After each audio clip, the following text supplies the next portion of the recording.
धन्यवाद कुलजीत जी। मैं इशारा कर रही थी आपको कि हमारे सेक्रेटरी और महुआ के सेक्रेटरी उनका भी आप जिक्र कर देते। अच्छा ठीक है। तो बहुत बहुत धन्यवाद।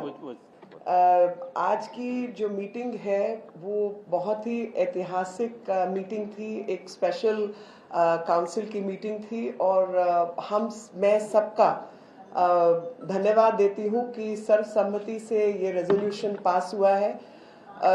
जो जनपद नाम था वो पहले समय में क्वींसवे हुआ करता था, तो उसको बदलकर जनपद कर दिया गया था। लेकिन जो राजपथ है उसका जो पहला नाम है वो किंग्सवे हुआ करता था, तो किंग्सवे का नाम बदलकर राजपथ किया गया। तो उससे बिल्कुल स्थापित होता है कि जो गुलामी की मानसिकता थी उसको हमने आज़ादी के बाद भी कंटिन्यू किया और उसको हमने बढ़ावा दिया, क्योंकि लोकतंत्र के अंदर जो लोग इन पदों पर आते हैं, चाहे वो मेंबर्स ऑफ लेजिस्लेचर हो या एग्जीक्यूटिव के मेंबर्स हो, वो कर्तव्य से बंधे हुए लोग होते हैं। तो कर्तव्य का बोध नहीं करते हुए बल्कि उसका नाम अगर राजपथ रखा जाए तो यानी आप राज करने के लिए आए हैं। तो जो प्रेरणा है वो सबके मन में, जैसे मेरे साथ भल्ला जी बैठे हैं, साथ में सतीश जी, कुलजीत जी और अन्य हमारे सारे मेंबर्स बैठे हैं, हम सब लोग कहीं ना कहीं एग्जीक्यूटिव पावर्स जो है उसका इस्तेमाल करते हैं और हमारी सबकी प्रेरणा जो है वो कर्तव्य बोध से हो।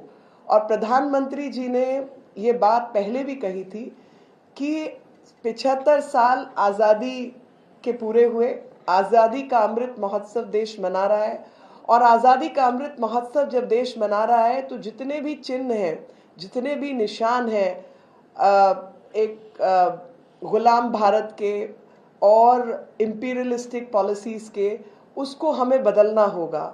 और जो सेंट्रल विस्टा का निर्माण किया गया, जिस प्रकार से पार्लियामेंट का निर्माण जारी है, और उस सेंट्रल विस्टा का निर्माण ही नहीं बल्कि वो प्रेरणा के रूप में हर भारतीय के मन में एक संदर्भ पैदा कर सके और आज़ादी के अमृत महोत्सव के दौरान हम सब लोग आने वाले भारत की तस्वीर अपने हाथों से निर्माण कर सके, यही हम सबकी प्रेरणा हो। और प्रधानमंत्री जी के कथा अनुसार इसका जो नाम है वो कर्तव्य पथ किया गया है। इस क्षेत्र का नाम कर्तव्य पथ करने का जो मायने है वो हर भारतीय के लिए है कि ये जो देश है, जो हमारी सबकी मातृभूमि है, उसके प्रति, एक दूसरे के प्रति हम कर्तव्य बोध में बंधे रहें।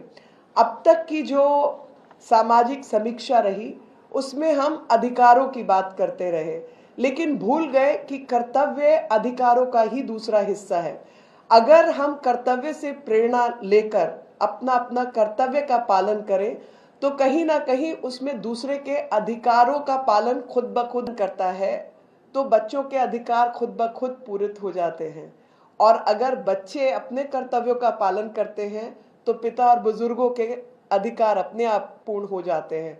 लेकिन जो एम्फेसिस है, जो दारोमदार है, वो अधिकार से हटकर अगर कर्तव्य पर होगा तो सबके अधिकारों का भी पालन खुद ब खुद होगा और हम सब देश के प्रति, समाज के प्रति और हर तरीके के कर्तव्य में जुड़े रहें, चाहे वो जुड़े नहीं रहे बल्कि पूरा करें। और आज हम सब ने बैठकर directive principles of state policy को, इसको रेजोल्यूशन को पारित करते हुए दोबारा से पढ़ा। हम सब ने पढ़ा हुआ है लेकिन दोबारा से हमने उसको पढ़ा, पार्ट 4 ऑफ द कॉन्स्टिट्यूशन। और मेरा आप सबके माध्यम से यही आग्रह भी रहेगा कि हम सब लोग किसी भी पद पर हों, कहीं पर भी हों, तो फंडामेंटल ड्यूटीज से लेकर जो directive principles of state policy हैं उनको दोबारा से पढ़ा जाए। और देखा जाए तो मेरे को तो पढ़कर वापस प्रधानमंत्री जी का जीवन सामने आया और मुझे लगा कि उनका जीवन ही कर्तव्य को समर्पित है। और वो कर्तव्य के भाव से, चाहे वो पोषण अभियान है, चाहे वो स्वच्छता अभियान है, चाहे वो आर्कियोलॉजिकल सर्वे के माध्यम से हमारे मॉन्यूमेंट्स का रख रखाव है, और चाहे वो आज़ादी का अमृत महोत्सव मनाने की जो श्रद्धा है, फ्रीडम स्ट्रगल और तिरंगा यात्रा और तिरंगे, हर घर तिरंगा, ये सब उसी से प्रेरित है। आज के दिन में हम सब शामिल हुए, हम अब सब का एक ही बात थी कि हम सब अपने आप को सौभाग्यशाली मानते हैं कि ये भी हमारे कर्म में, हमारे नसीब में आना था कि ये काम हमारे हाथों से हुआ और आज हम काउंसिल की मीटिंग में इतना बड़ा निर्णय ले सके, जो कि आने वाले भारत के इतिहास में एक मील का पत्थर साबित होगा।